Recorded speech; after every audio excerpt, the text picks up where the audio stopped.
because like I was saying at the start of the show, this division is on fire lately. It's got good fights. It's got some young prospects coming in, moving up the ranks fast. It seems like some of the old heads, as the young kids would refer to them, are getting ready to move out and on. We just had a retirement from this division, so this division right now is seeing a lot of movement.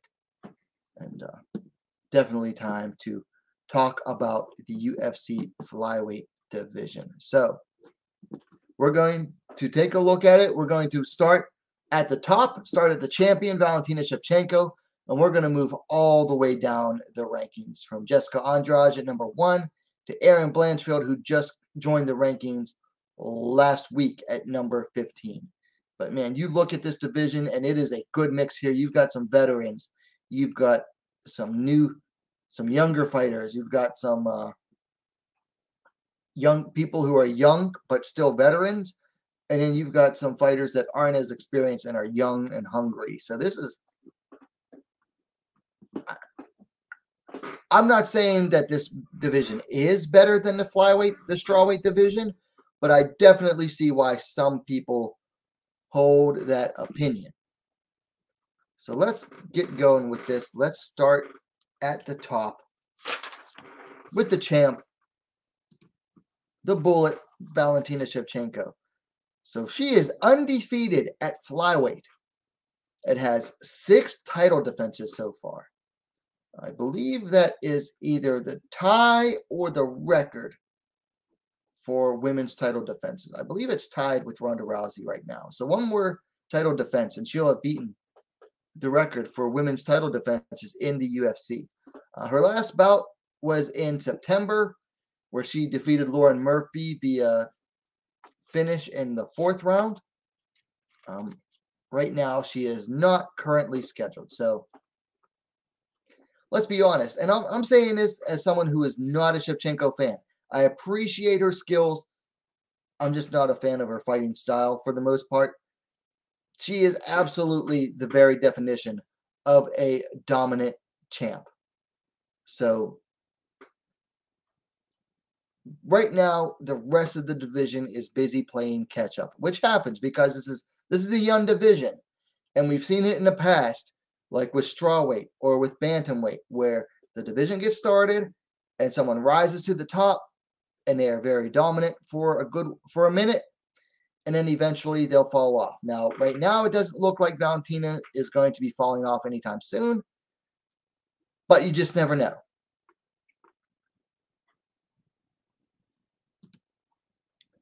So we'll see. So that is the champion. But number 1 ranked fighter right now is Jessica Andraj. So she's the former strawweight champion. She's fought in every division but featherweight in the UFC. She started at bantamweight, moved down to strawweight. Now she's at flyweight. She's, like I said, she's the former strawweight champ. She is 2-1 at flyweight. She last faced the 10th ranked Cynthia Calvillo. I believe she finished her in the 1st round. Her lone loss at flyweight was in a title bid to the champ, Shevchenko. Just got dominated.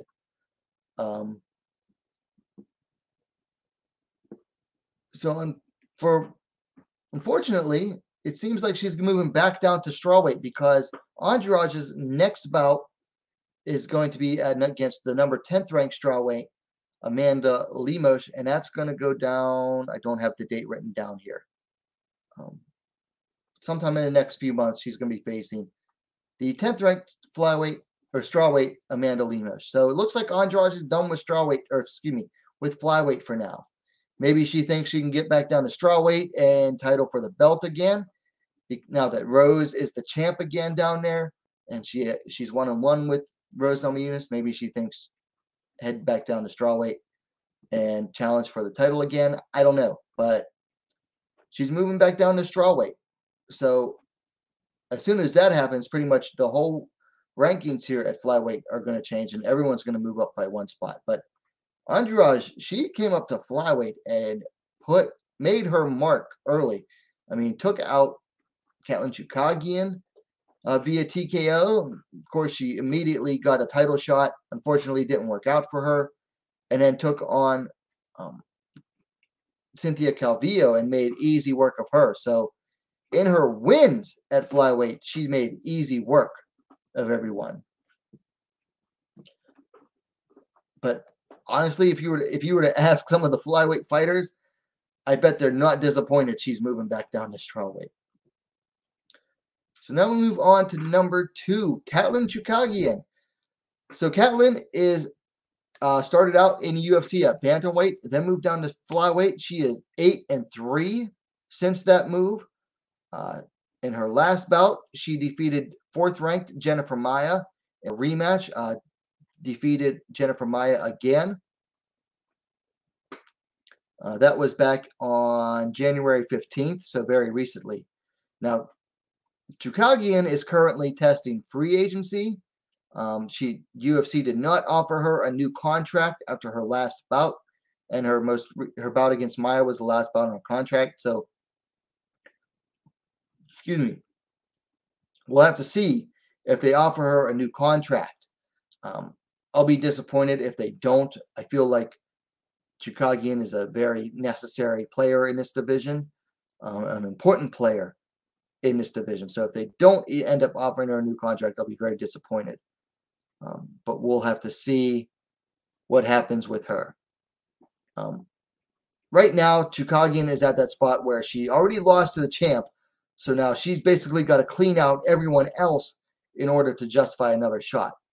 From what I've seen so far, I don't see the improvements that need to be made for her to beat Valentina.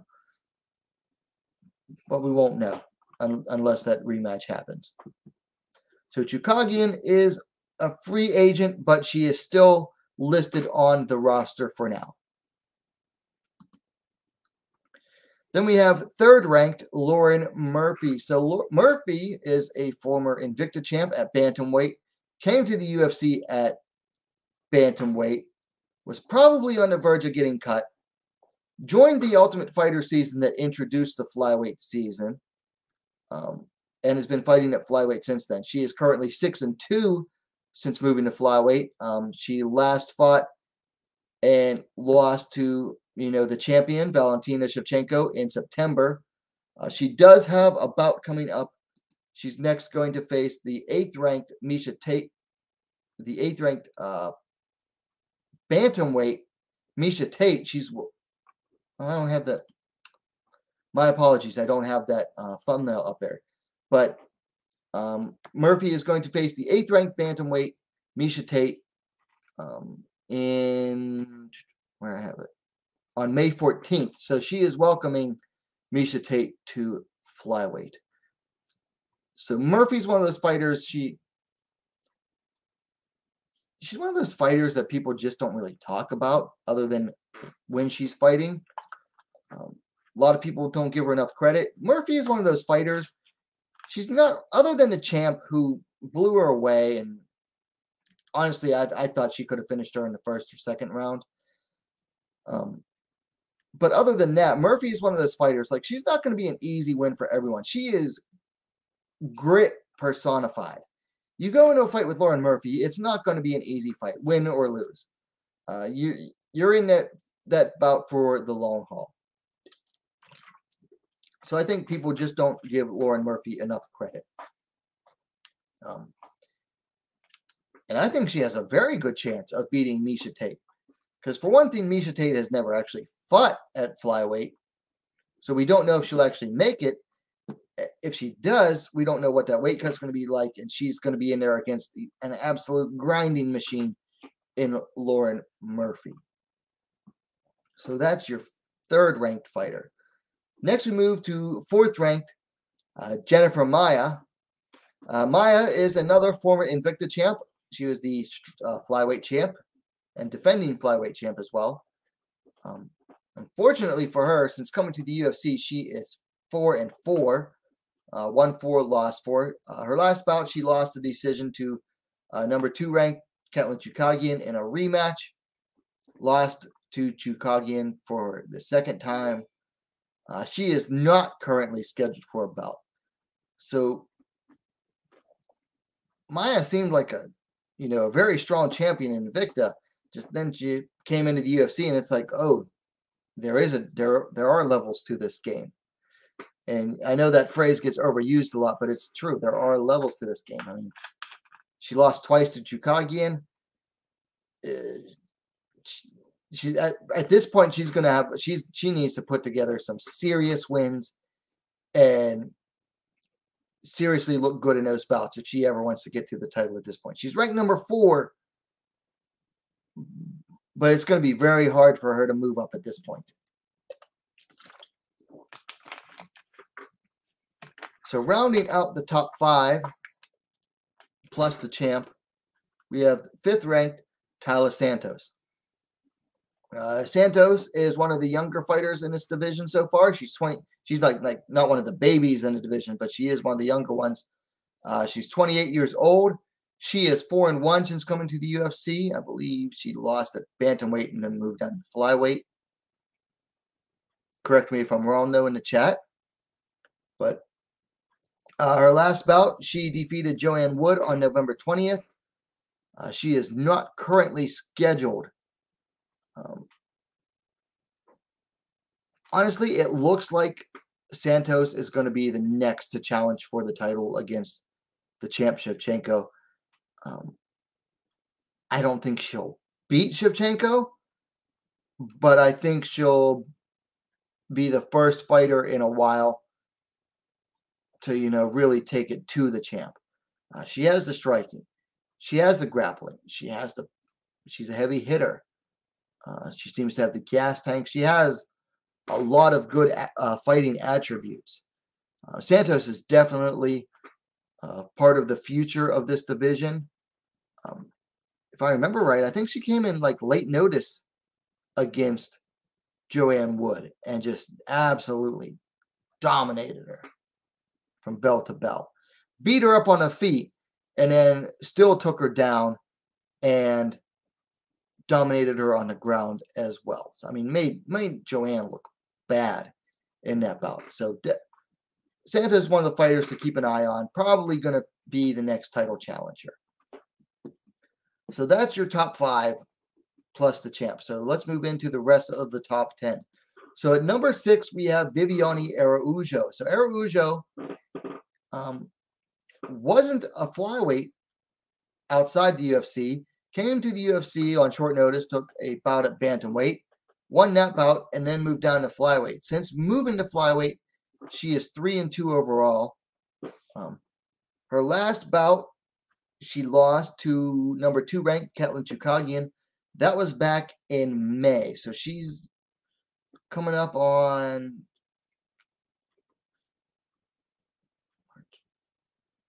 like what? 9, 10, like 10 months, no activity. She does have a bout booked though. She's going to face number 8th ranked Andrea Lee at a UFC Fight Night on May 14th. Araujo she is a very flawed fighter. She has good hand speed and she has power in her hands. Very nice boxing. Looping punches, but they work for her. But she is flawed. Her gas tank lasts a round and a half at absolute best.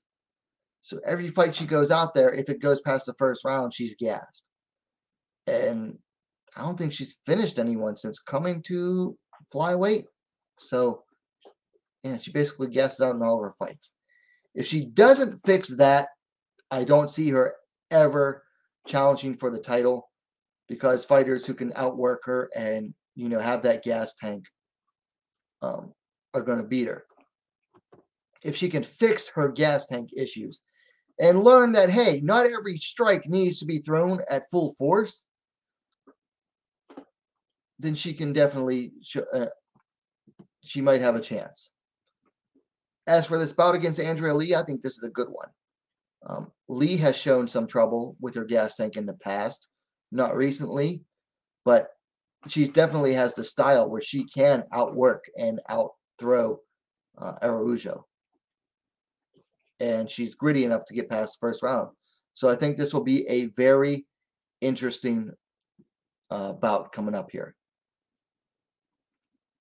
But yeah, for Araujo, if she ever wants to challenge for the title, she absolutely has to fix her gas tank issues and stop throwing. And big part of those issues, like I said earlier, she throws every punch, almost every punch, at full power, and she has to learn to stop doing that. So moving on to number 7, Joanne Wood, formerly Calderwood. She is 3-2 since moving up from strawweight to flyweight. Or no, I'm sorry. That was Viviani Araujo. Unfortunately for Joanne, she is 1-3 in her last 4. She does have a bout booked. She is going to face number 11th ranked Alexa Grasso on March 26th. I'll be honest about Joanne. I think she's on her way out. She's in her mid-30s. She just got married not too long ago, and she's already talking about retirement. She's got only a few bouts left.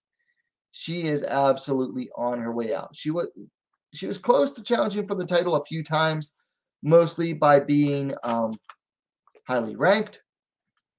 Now that she's lost some bouts, she's further down the rankings. She's down to number 7.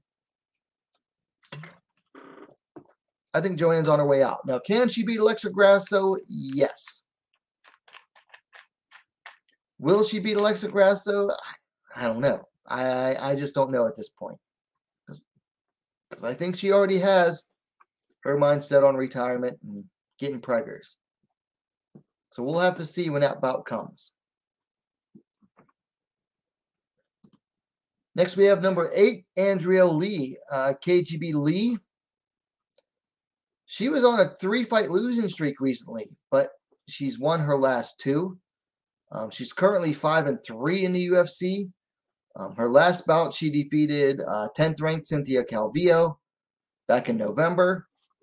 She does have a bout scheduled. Like I said earlier, she's facing Viviani Araujo on May 14th.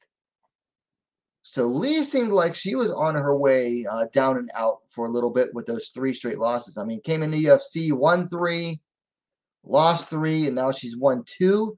So it seems like she's back on the rebound. We'll have to see.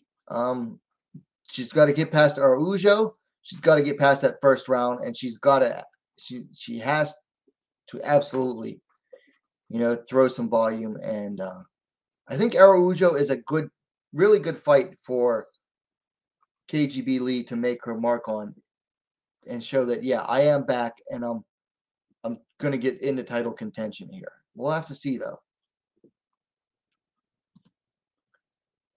Then we have 9th ranked Jessica Eye. So Eye is 1-4 in her last 5. Jessica Eye is on her way out of the UFC at this point. She was never very good at bantamweight. Always talked about flyweight being her natural division. UFC opens up flyweight. She moves down. Won her first few bouts. Excuse me. But and then went to crap since then. I mean, of course, getting the head kicked into oblivion by the champ doesn't help things. So she did challenge for the title, made it to the 2nd round, and then got one of the most brutal knockouts in women's MMA history. But I think she's on her way out. Unfortunately, I think she just spent too much time at bantamweight, and time passed her by before she could move down back to her natural weight class of flyweight. Eye is next set to face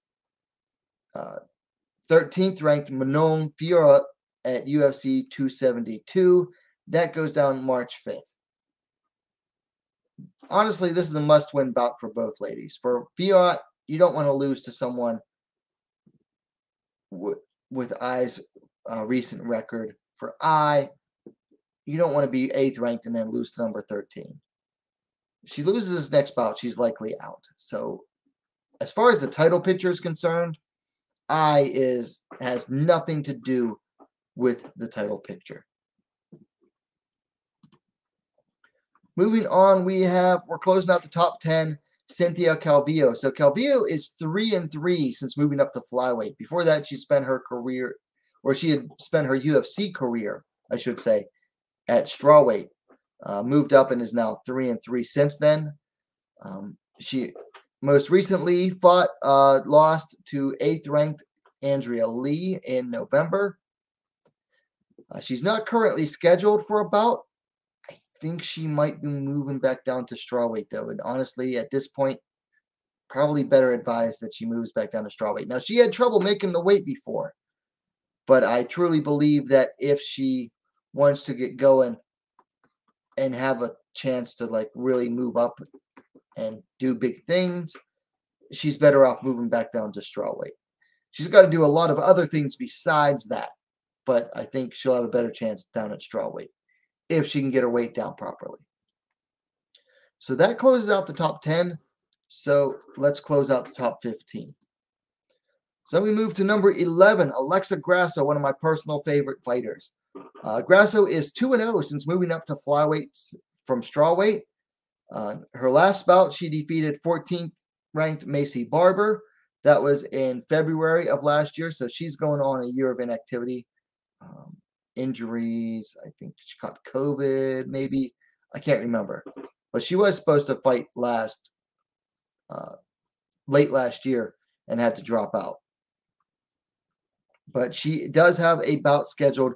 She's facing, number 7th ranked Joanne Wood on March 26th. Brought that thumbnail up previously. I think she has a good chance of beating Joanne. Like I said, I think Joanne's honestly on her way out. And Grasso, when she wants to, she can be very aggressive. And if she can get aggressive and get in Joanne's face and start teeing off on her, that is her best chance, because Joanne does not like battles in the pocket. Joanne likes to stay out on the outside and tee off on her opponents, whereas Grasso has the footwork, I believe, to move in and out and get into that pocket and just start teeing off on Wood. So I like that chance, and that'll be a good chance for Grasso to move up into the top 10. So moving on to number 12, we have Casey O'Neill. Casey O'Neill is one of the young up-and-comers in this division. She is undefeated as a pro. She's currently 4-0 in the UFC. Finished her first 3 opponents and then defeated Roxanne Modafferi just a week ago at UFC 271, or a little over a week ago. That was Modafferi's retirement bout. Defeated Modafferi via decision. Beat her on the feet. She's not currently scheduled. Of course, she just fought a week and a half ago, less than 2 weeks. So I'm not surprised there. O'Neill's a fighter. She's only been fighting since 2019. So she's only on her 3rd year of fighting as a pro, 4th year, entering her 4th year. Already top 15 in the UFC. Finished her first 3 opponents. She's still green, honestly, as a fighter, in my eyes. She's very green. She has some holes to her game. Her defense needs work on the feet.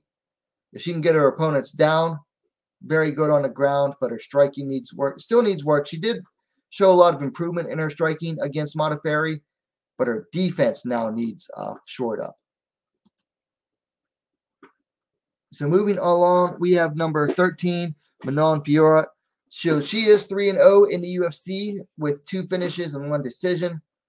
She last defeated Maia Bueno Silva via decision in October. She next faces 9th ranked Jessica Ai at UFC 272 in March 5th. Manon is one of the fighters that a lot of people are very high on right now. She has some skills. The big thing is she needs to beat a name opponent. Now, Jessica Ai, you can crap on her all we want, but Jessica Ai at least is a name opponent. She's a former title challenger.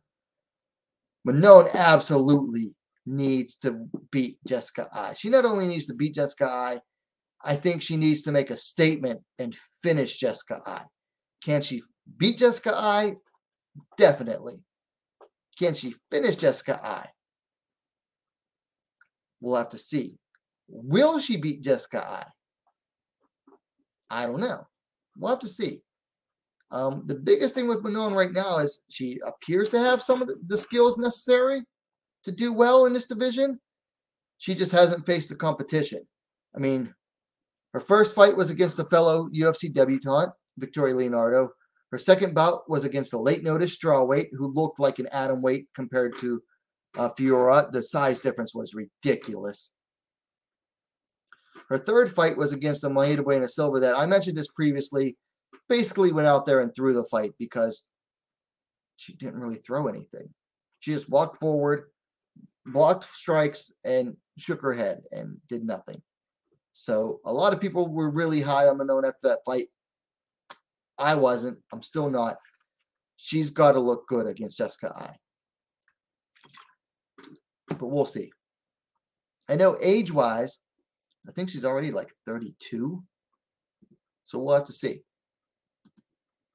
Then we move to 14th ranked Macy Barber. So Barber started off at strawweight, even in the UFC. Since moving to flyweight, she's 3-2. Her last bout, she defeated Miranda Maverick in a contentious decision. That was back on July 7th. She was supposed to fight late last fall or late last year, and that fight got canceled. I forget who she's supposed to face, but she does have a bout scheduled. She's facing the unranked Montana De La Rosa. That's coming up on July 7th. So that bout's not going to happen for a while. July 7th? Really? That's what I have written down. Must-win fight for both of these ladies. You know, Barber had lost 2 straight before the bout against Maverick. A lot of people felt that she lost against Maverick. So she needs to make a statement in this win against De La Rosa. For De La Rosa, she's been, kind of rotating wins and losses here. But she wants to get back into the rankings. I think she was ranked at one point. She needs to get a win here as well. But we'll see. But Barber, she's starting to show some maturity after a lot of immaturity. She realized that, she wanted to be the youngest champion in UFC history, realizes that, she wasn't ready for that. Which shows some maturity on her part that she had previously not showed. So we'll have to see if that can translate to her training as well. But we'll see. That bout's not for a while.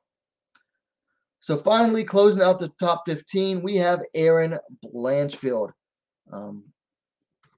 I'll admit, I've been high on Erin Blanchfield for a while. I made a video on her in 2020, I believe, saying that she might be the future of the flyweight division. So Blanchfield is 2-0 so far in the UFC. Made her debut against Sarah Alpar. Absolutely dominated Sarah Alpar. I think there were like 2 30-25 scores in that bout. So crushed Sarah Alpar. And then dominated Miranda Maverick. And a lot of people were thinking, oh, Maverick should win that one. And I even picked Maverick in that one. But Blanchfield came out and showed elements to her game that we had just not seen. Or I won't say that we hadn't seen them, but she just looked really impressive against Miranda Maverick in her last bout. Looked a lot stronger than I figured too, because you see Maverick and she's all yoked up, whereas Blanchfield's like in shape, but not like muscular and super muscular or anything. Blanchfield just showed how strong she actually is in that bout and dominated Miranda Maverick. Now Blanchfield is not currently ranked, but I think fighters like Santos, Grasso, O'Neal, Fiora, and Blanchfield, they are the future of this division. Blanchfield, she's still young. I think she's only 21. Hasn't even had, I don't think she's even had 10 fights yet. Let me check real quick here.